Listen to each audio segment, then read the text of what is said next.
Good morning, my friends. Good morning on this Wednesday morning, uh, halfway through the week. Woohoo! And according to the weather reports, the meteorologists down here in central PA, we're in for a gorgeous day.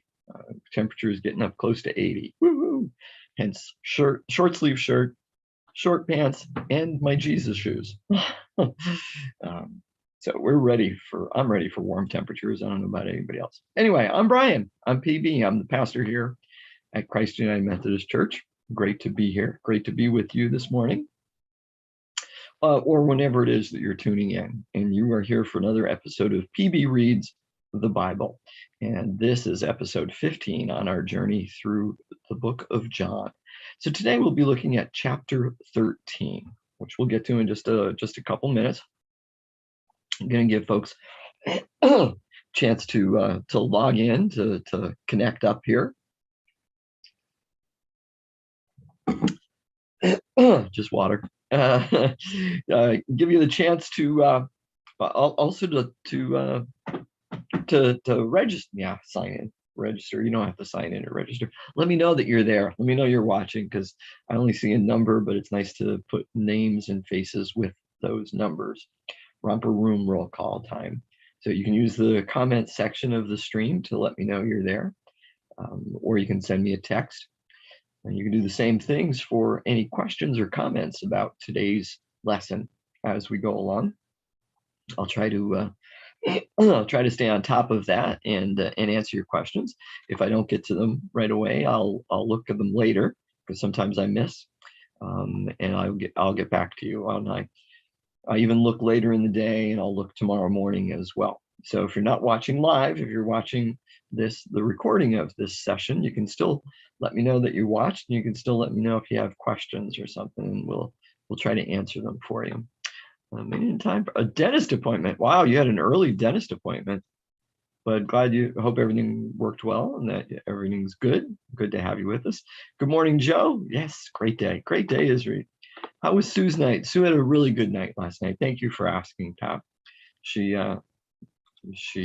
said to me this morning, I think she got up at 7:45, and she said, "Ooh, I needed that." Good morning, Marilyn. Good to have you here with us as well. So thank you for asking. Thank you for asking.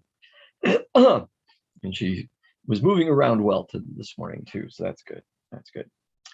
A couple announcements. So tomorrow night. Tomorrow is Holy Thursday, Maundy Thursday, whatever you want to call it, which we're going to be reading about. We're going to be using the reading today that is so connected with Holy Maundy Thursday. And in fact, I'll explain the difference, why some traditions call it Holy Thursday, or why some folks use the term Maundy Thursday. So we'll talk about that. And then Friday, of course, is Good Friday. So 7:30, in person only, at the YMCA outside under the pavilion. Hopefully the weather will still be cooperative and nice. I might not be in shorts and Jesus shoes at 7:30 in the morning outside, but we'll see what it's like. As the Waynesboro Area Fellowship of Churches and the YMCA partner up once again to have that. That's an annual thing that they do together, which is wonderful. Wonderful. I think the only year they couldn't do it was 2020. Imagine that. But they've been doing it for a long time together, so that's awesome. That's awesome. And then at noon, I'll be doing a live stream. Good Friday reflection Tenebrae service is most likely what I'm going to be doing on that. Probably very similar to what I did last year, but I think it's a good service, so there's no real need to do a whole lot of changing with that. Anyway, those are the announcements. And of course, Sunday is Easter Sunday. We have the 7 o'clock sunrise service. If you want to get up extra early, you can go to the Waynesboro Area Fellowship Churches is having one at Salem Church at 6:30 in the morning, but ours here is at 7. Outside if the weather cooperates, and if it does not, then we'll move it inside. Pastor Dave will be will be leading us through that worship experience. And then afterwards, light breakfast. I don't think it's, we're not talking a huge farmer's breakfast kind of thing, but we'll have something here for people to munch on while between that and the 8:15 service. So excuse me, come and join us. Come and join us. And that's it for announcements. Okay, so we're going to jump into chapter 13. And yeah, as promised, I'll explain the difference between Holy Thursday and Maundy Thursday. Where does the term Maundy Thursday come from? For court person, calling it Holy Thursday is just because it's part of Holy Week, so it's Holy Thursday. Now, Maundy Thursday. Maundy comes from the Latin word for commandment. That's where that term comes from. Maundy, it comes from the Latin word for commandment, which goes in with what Jesus says and about a new commandment I give to you, etc., etc. So technically, it's, I'm not a technical person, but officially, technically, it's only Maundy Thursday. It's only a Maundy Thursday service if you have a foot washing, because that's where the Maundy is connected to. It's connected to the foot washing part of the evening. And if you're not doing that, then it's technically only Holy Thursday. I just call it Holy Thursday because I do, but I will often refer to it as Holy/Maundy Thursday so that everyone can understand what's going on, and respect all of your traditions.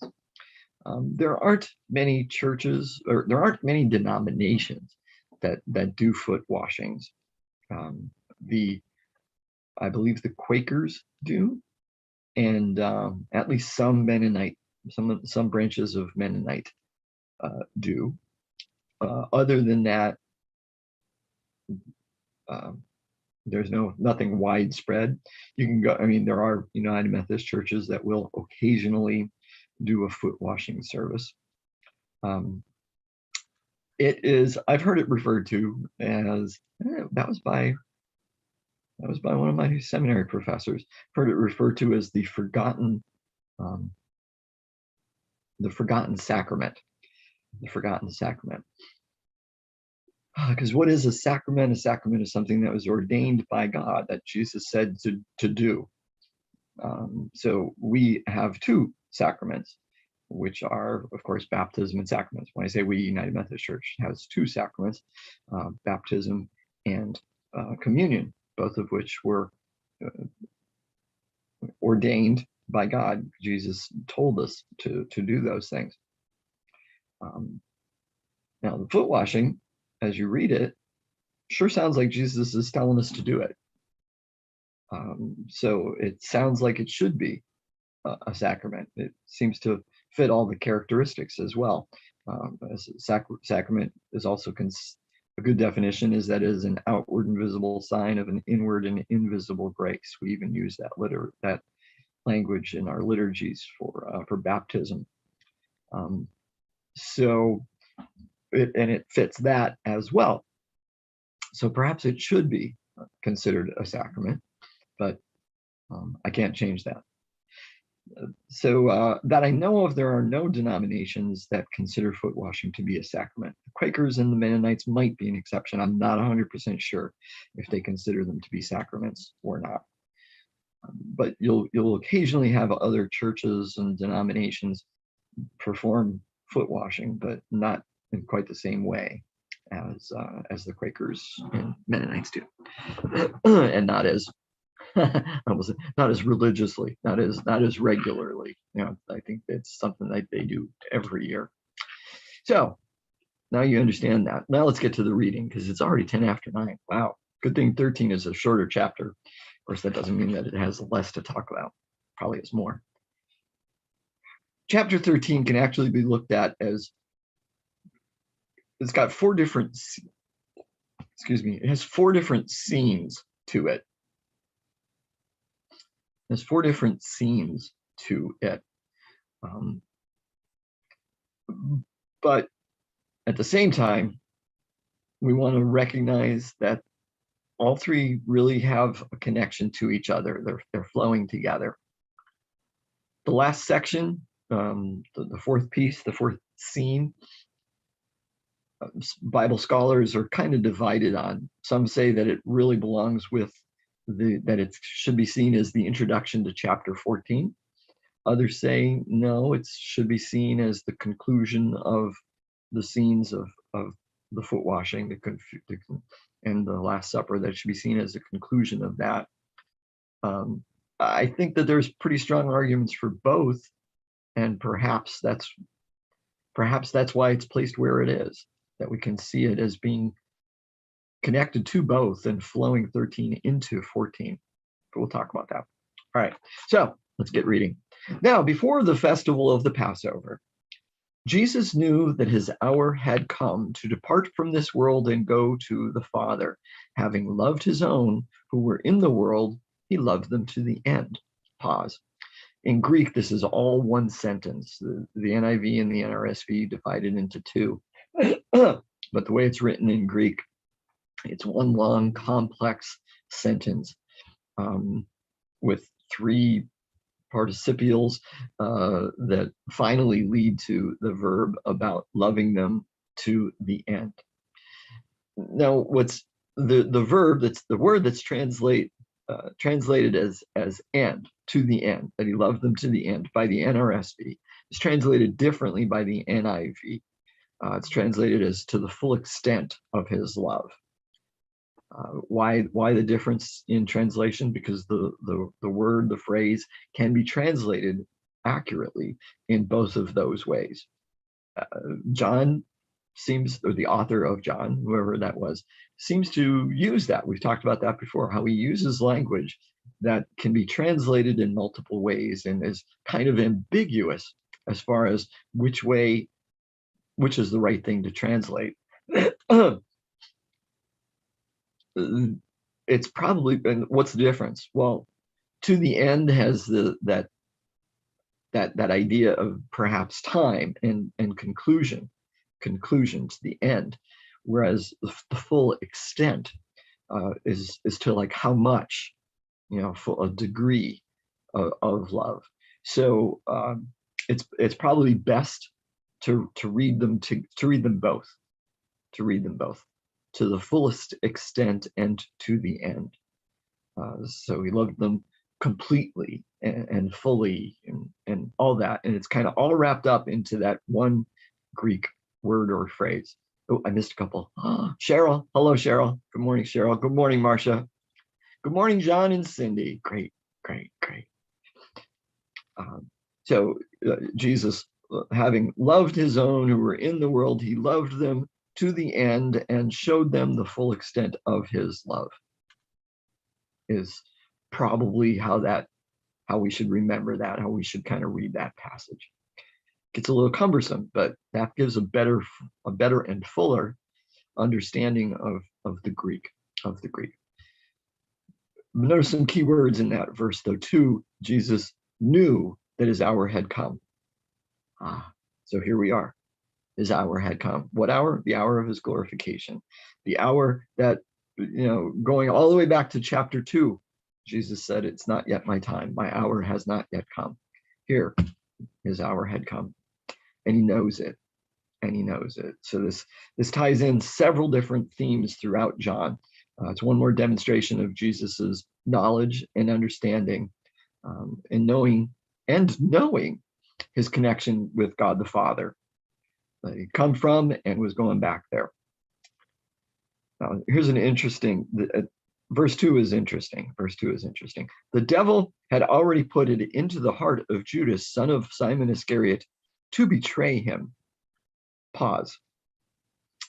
The Greek is actually not quite that simple and clear. And the NIV translates it as the evening meal was being served, and the devil had already prompted Judas Iscariot, son of Simon, to betray Jesus. But the Greek isn't that simple or clear. Based on the placement of the verbs and pronouns, we're not sure. The Greek can be read as that the devil put it into the heart of Judas, or it could also be read that the devil had put it into his own heart to betray Jesus. Which that second translation makes more sense when we get to verse 27. Makes more sense when we get to 27. We'll get there eventually. Not if I keep talking, I know. All right. So whose heart did the devil put it into? Did the devil put it into his own heart, or did he put it into Judas's heart? And during supper, Jesus, knowing that the Father had given all things into his hands, and that he had come from God and was going to God, got up from the table, took off his outer robe, and tied a towel around himself. Then he poured water into a basin and began to wash the disciples' feet and to wipe them with the towel that was tied around him. He came to Simon Peter, who said to him, "Lord, are you going to wash my feet?" Jesus answered, "You do not know now what I am doing, but later you will understand." Peter said to him, "You will never wash my feet." Jesus answered, "Unless I wash you, you have no share with me." Simon Peter said to him, "Lord, not my feet only, but also my hands and my head." Jesus said to him, "One who has bathed does not need to wash, except for the feet, but is entirely clean.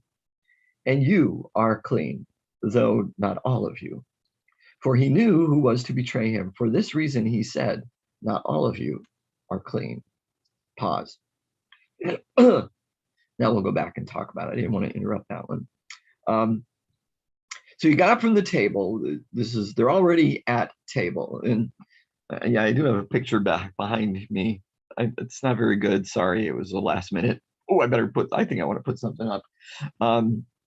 But this is Jesus washing one of the disciples' feet. And we see the disciples kind of scattered around, and we see this high table, like a regular size table.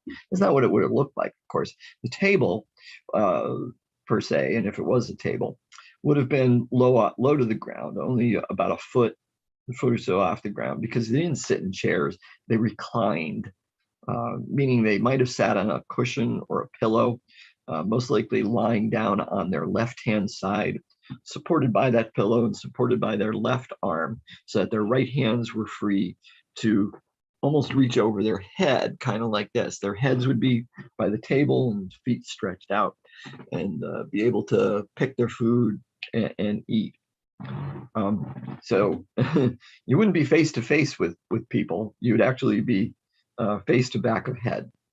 So if you wanted to, of course, if you wanted to talk to somebody, you'd have to go like this or like this, and probably lean back, and kind of look over your head.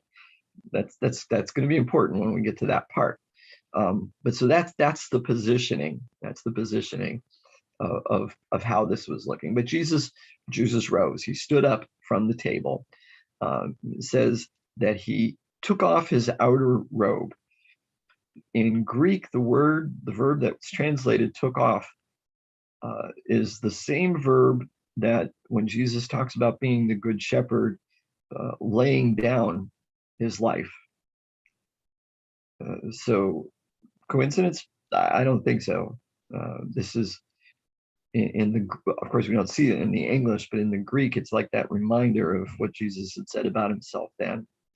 And it's also perhaps foreshadowing that this is connecting to Jesus's glorification through crucifixion, resurrection, and ascension. All tied up in that one little thing. I know the author was pretty awesome. Took off his outer robe, tied a towel around himself. He goes around washing his disciples' feet, which is an act of hospitality. It was a custom of the time, generally speaking, for the host of a meal, the homeowner, to provide water for out of hospitality, to allow his guests to wash their feet, to clean the dust off a little bit, because it's dry, dusty land, and the feet get the worst part about it. So they would do one of a couple different things. They would, usually have the water sitting there, and either the guests could do it themselves, like wash their own feet off a little bit, or the host might have a servant wash their feet. And if they did, it was usually one of the lowest servants. You don't have the maitre d', the head servant do that job. It would be reserved for the lowest servant, if you had a servant do it.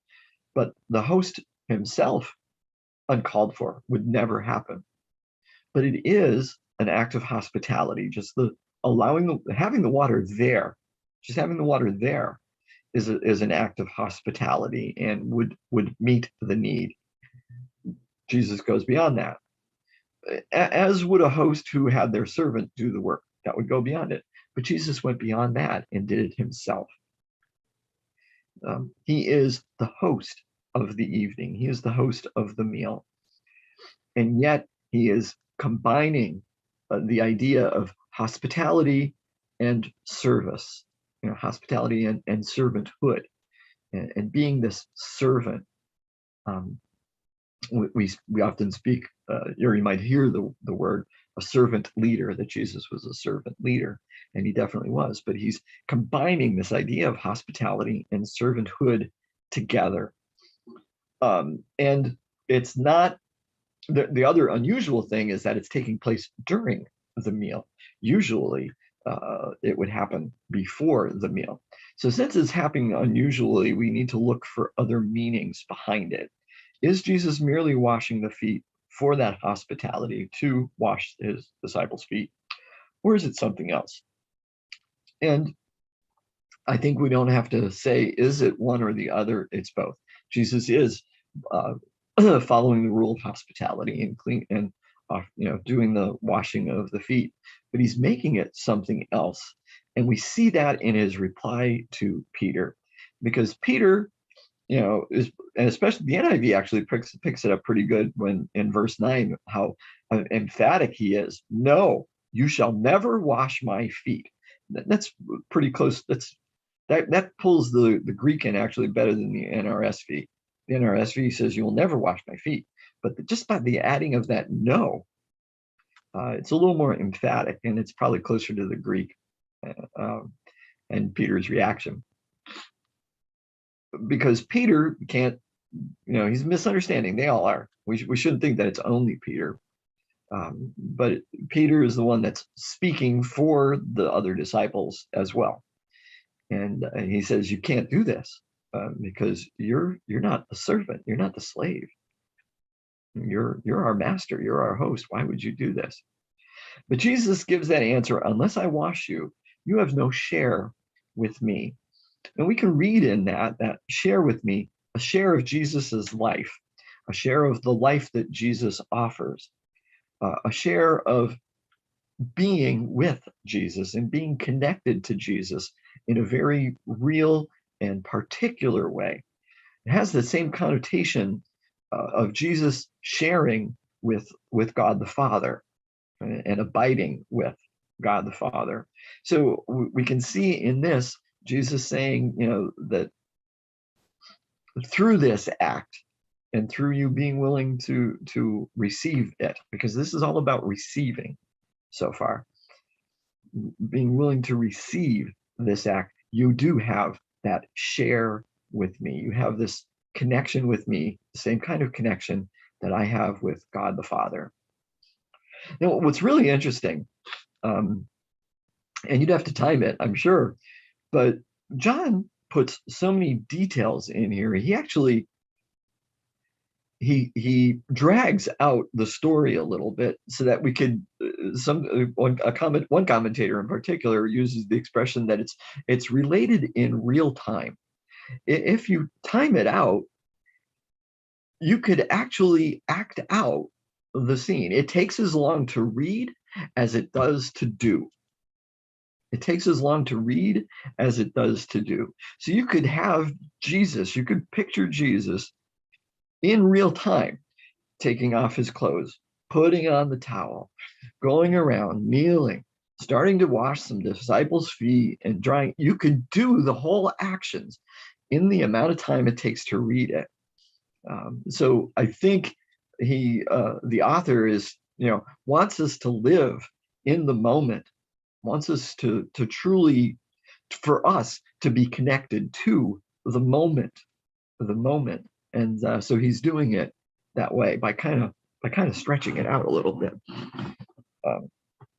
Now Jesus also says, "You don't know what I'm doing now, but later you will understand." That goes back to that, as he said before, that the Spirit will help you to understand this when, and referring to after his glorification. Though these are one of those things you can't understand while I'm still with you, but after I've been crucified, raised from the dead, and ascended to be with God the Father, then you will understand. Excuse me a moment.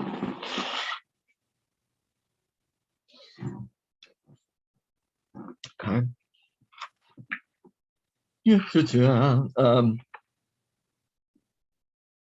And you are clean, that which is a plural Greek, but not all of you, for he knew who was to betray him. So this is a couple times that there's been this hint by Jesus that someone is going to betray him, and it's part of this family, part of this community, because that's the other thing that Jesus is offering with this, by being part of this, by receiving this gift of myself. You are a community. You are a community. Continuing.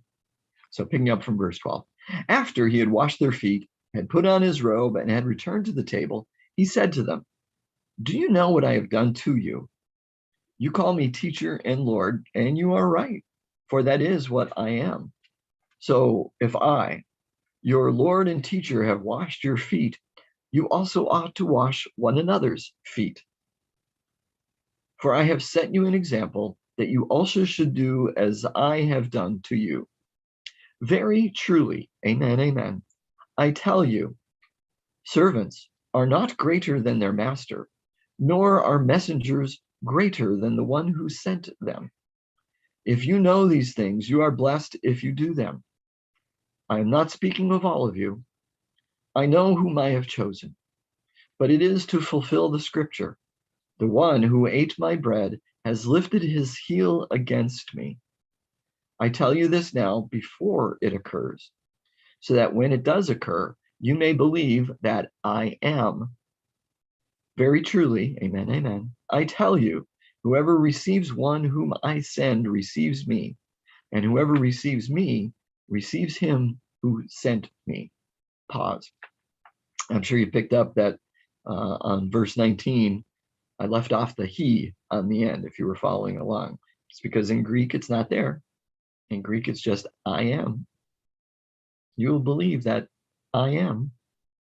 All right.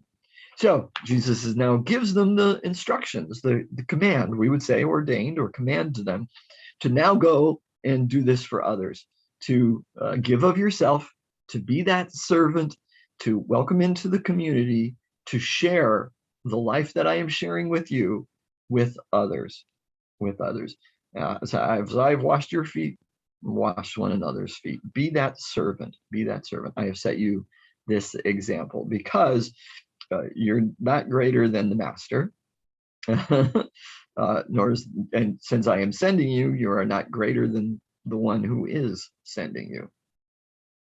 So now we're moving into this sent part. These are words that Jesus has said about himself in the past, that God has sent him to do these kinds of things.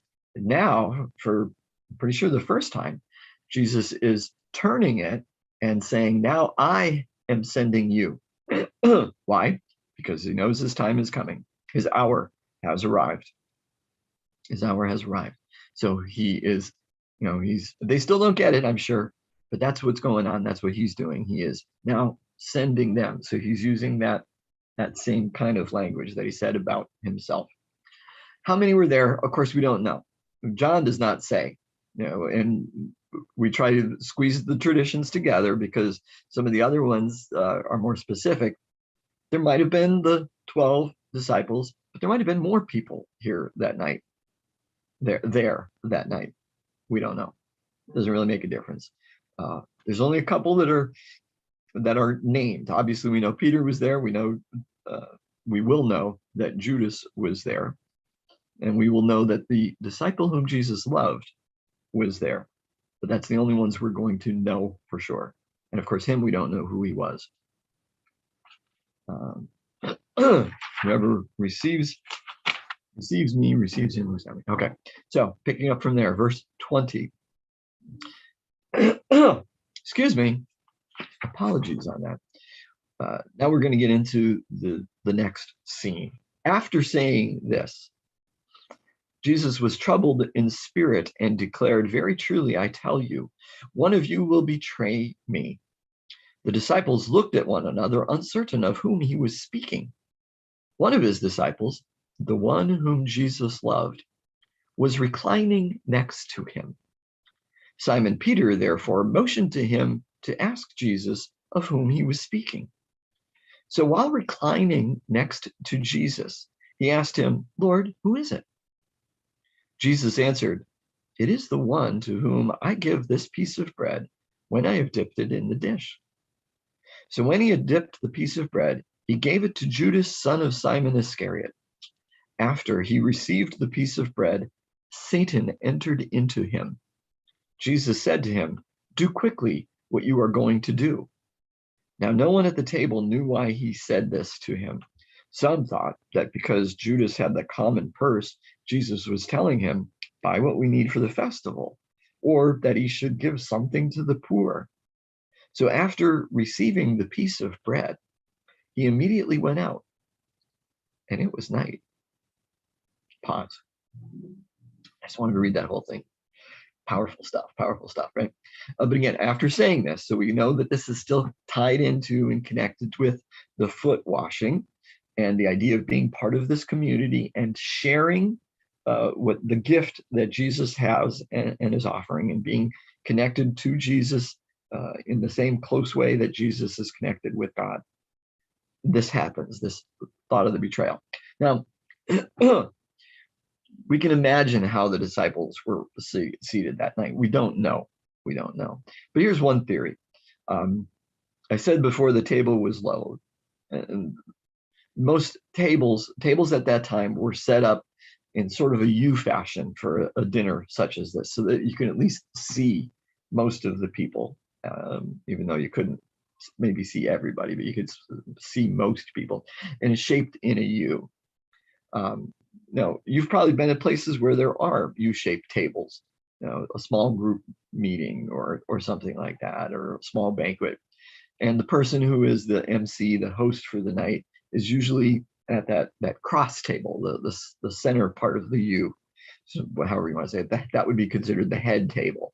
And so the host is up there and the guest and stuff like that. But our best understanding of the culture at the time would say that that's not the case then, that the way people sat at the table, the most important table was the one arm of the U, and that the first person sitting there was the person who was responsible for going back and forth to the kitchen to let the servants know, okay, it's time for the next course. The person next to that person is the host of the evening, and the person sitting next to that person, so to that person's left, would be considered the guest of honor. So, and remember, this is just conjecture because we don't know for sure. But we know that Peter wasn't sitting closely to Jesus. So we know that Peter is not the one responsible for going back and forth to the meal. We also know that he wasn't the host, because Jesus is obviously the host of the meal. We also know that Peter is not the guest of honor at the banquet. Since he is able to gesture to the one who loved Jesus, we could probably imagine, at least, that we can place him on the other arm of the U. Otherwise, it would be kind of hard for the disciple whom Jesus loved to see Peter if he was like in the cross piece, because of how the disciple would have to lean and be looking way back over there to see him. But it'd be relatively easy to see Peter if he was on the other side of him. And it says that the disciple whom Jesus loved was reclining next to Jesus. Literally in Greek, it's reclining into his bosom, was in the bosom of Jesus. Oh, which isn't that's so much more powerful than reclining. But he was lying in the bosom of Jesus. It's the same language that John uses to talk about Jesus's relationship with God and abiding in God. So we've got this disciple whom Jesus loved in the bosom of Jesus, lying in the bosom of Jesus. Wow, that's very intimate, very close. And he's able to lean back just a little bit and ask Jesus, who is it? Who is it? Now, Jesus says, the person I give this to, unless Jesus gets up from the table and walks around, he hands that piece of bread to the person that is on his left. We really can't see him reaching anybody else. Obviously, it wasn't the disciple whom he loved, and since he's the one that's right next to him, right in front of him, right to Jesus's right, it must be the person that was seated on Jesus's left, and that is Judas Iscariot. And based on our understanding of the culture of first century, that means that Judas Iscariot would have been considered the guest of honor at the meal that night. I know this is straying into the territory of sermon. But when we receive the Eucharist, on any time that we have communion, Holy Supper, Lord's Supper, Eucharist, whatever you want to call it, every time we receive, we are the guests of honor. Therefore, we are Judas. Or even when we're Judas, we are the guests of honor at the Lord's Supper, at the Lord's table. Judas received from Jesus's hand. So anyway, back to enough preaching and back to the reading here. So in verse 27, it says that after he received the piece of bread, Satan entered into him. Looking back those few verses, when I said that the Greek was confusing, did Satan put it into his own heart to betray Jesus, or did he put it into Judas's heart to betray Jesus? It makes more sense, maybe, that it was meant to say that Satan put it into his own heart to use Judas to betray Jesus.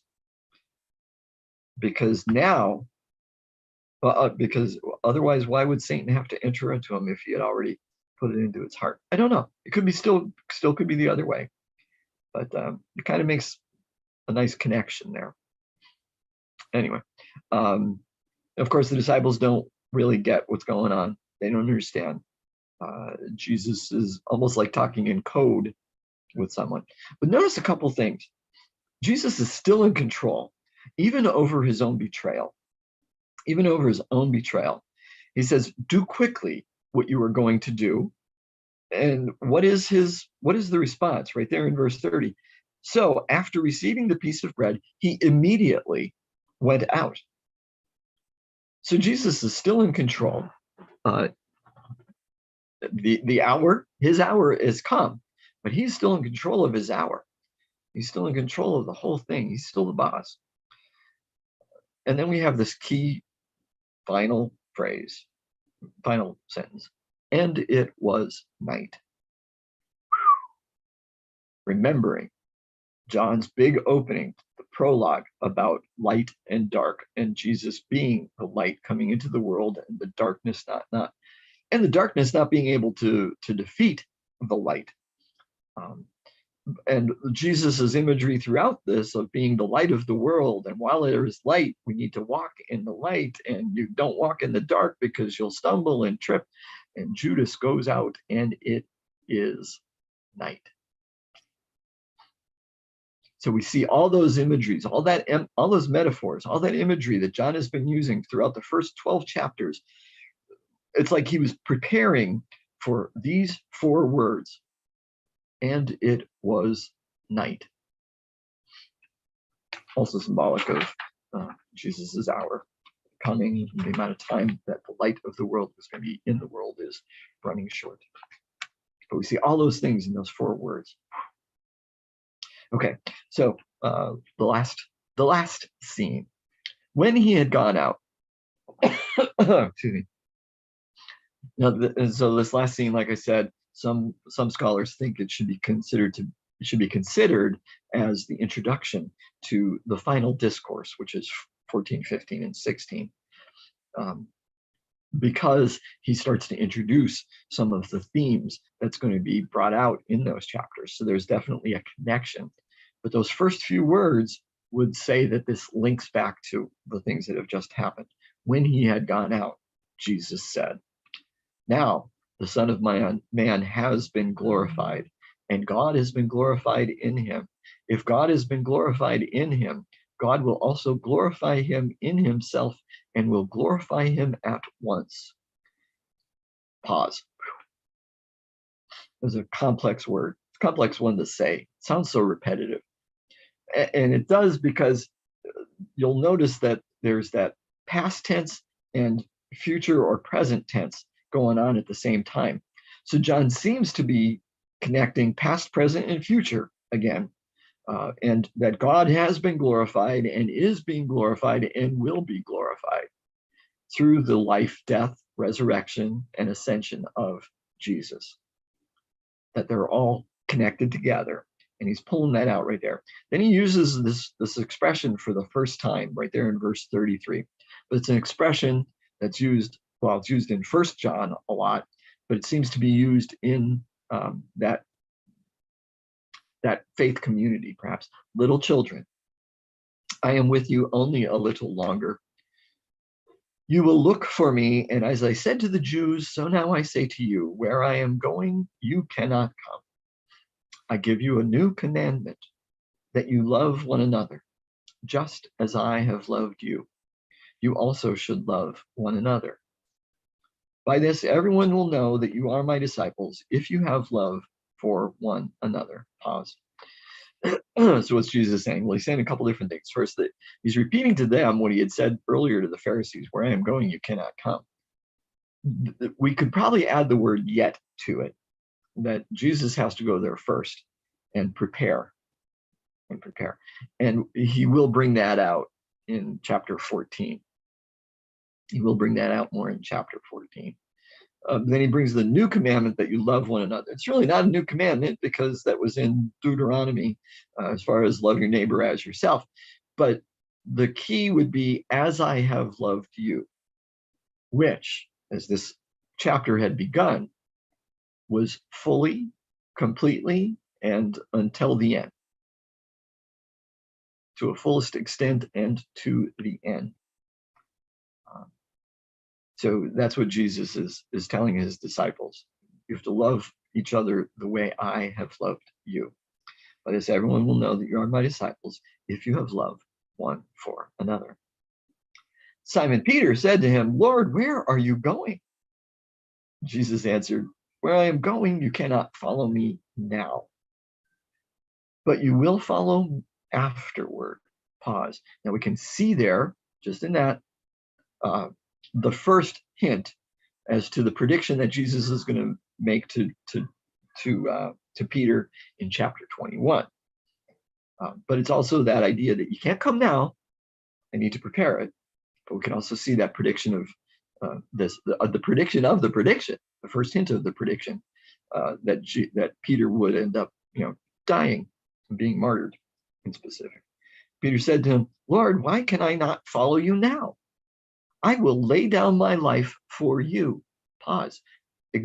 Almost exactly the words that Jesus had said about himself about being the good shepherd and laying down my life. And the same verb that it was used to describe Jesus' action when he took off his clothes, the same verb. So Peter is kind of saying that I'm willing to be the good shepherd. I will lay down my life for you. Jesus answered, will you lay down your life for me? Very truly, amen, amen.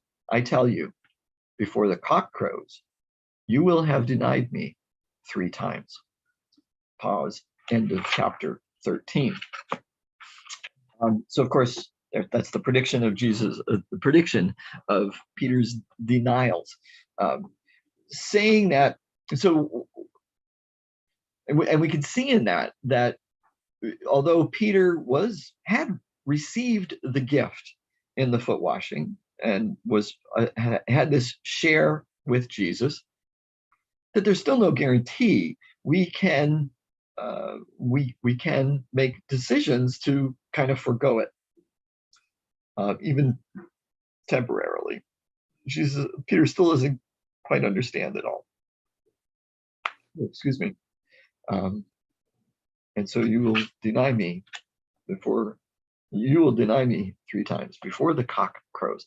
Of course, all 4 Gospels have that story, the prediction, and the story of Peter's denials and the cock crowing. They have similarities, but they also have some differences between them, and enough differences that scholars say they're not relying on one source.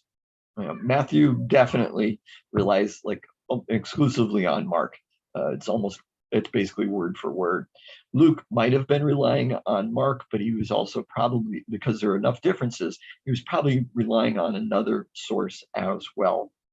And John's is enough different that we say he probably wasn't relying on Matthew, Mark, or Luke at all, that he was using another source. So this probably speaks, the fact that there were multiple sources, presumably based on these differences, we can presume that there were different sources out there, all telling a similar story, and it probably speaks to how important that story was to the first century church.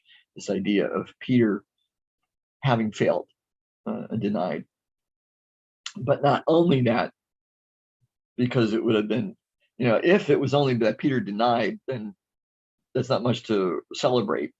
But the fact that it would be connected to Peter's reversal, and the role that he was able to play in spite of his failure, is probably the point that the first century church was really pushing on. Hey, it can happen to him, it could happen to us, kind of thing. Anyway, my friends, I do pray that this has been beneficial to you today, that you've found your time, that you've found our time together worthwhile, that I didn't waste your time today. I hope that God spoke to you in some way, that you learned something or relearned something. As you go about your days, not just today, but every day, keep those eyes and ears, physical and spiritual, open to everything that our living, loving, active God is doing in your life and in the lives of those around you. When you see it, when you hear it, say, thank you, Papa, and then tell somebody about it. Till we meet again, my friends, be blessed, be blessed.